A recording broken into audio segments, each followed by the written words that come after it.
his attorney offer that up publicly? To me, her turning it down shows that it's not a money grab. No, it shows that it's a bigger thing. I'm telling you, that's why I can say them so freely. Kid, I need to know. You here? Get your number. Thank you, sir. Thank you. I've never seen anybody handle a situation worse than Shannon and his team.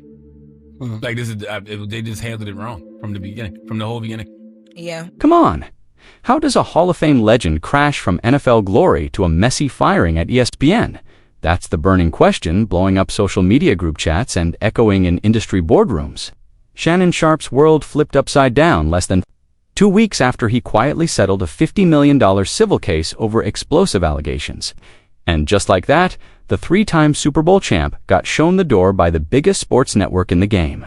And while Shannon tried to play it cool, seen some of my competitors and peers get on that same court and do a performance that involved my name. And so once 6 or 7 of you have made this same violation, it's my job as the king to show up and chastise thee.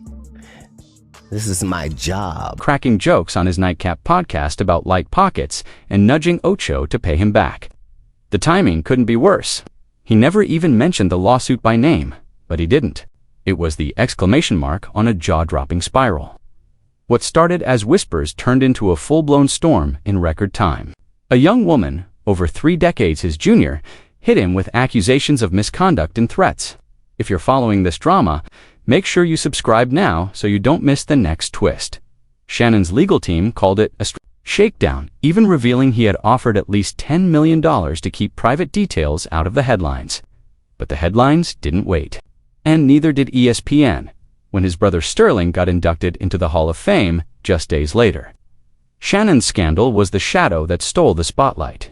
His firing became the headline. Routine was that Shannon, then they would... Why was that relevant? The stain that wouldn't wash out. But maybe this downfall wasn't such a surprise.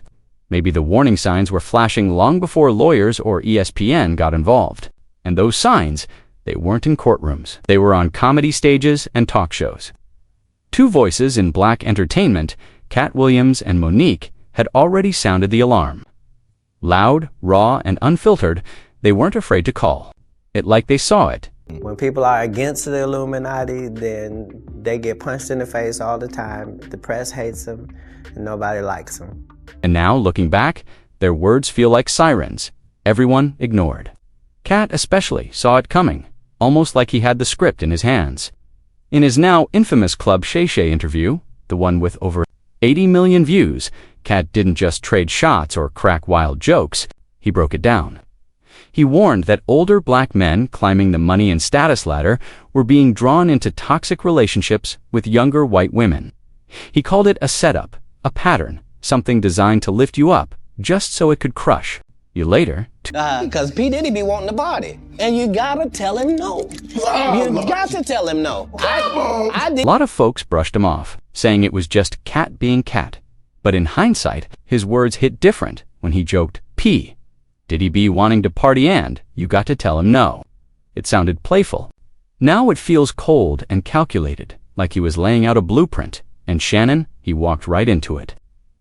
The lawsuit's details aren't just disturbing, they're predictable. If you've been listening to Katt and others, the age gap, the claims of manipulation, the blurred lines shaped by power, money, and a culture of silence.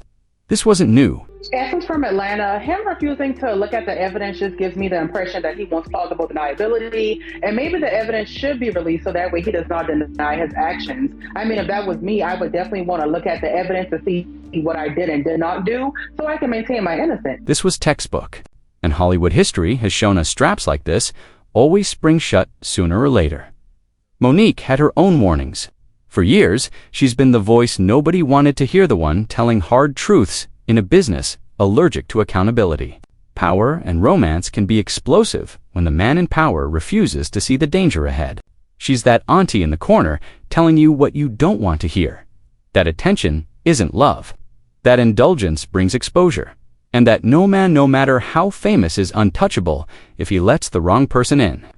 Shannon ignored that wisdom And now, On Easter Sunday, a lawsuit was filed in state court in Nevada against Hall of Fame tight end Shannon Sharpe because he has become such a massive media star, especially in the past few years.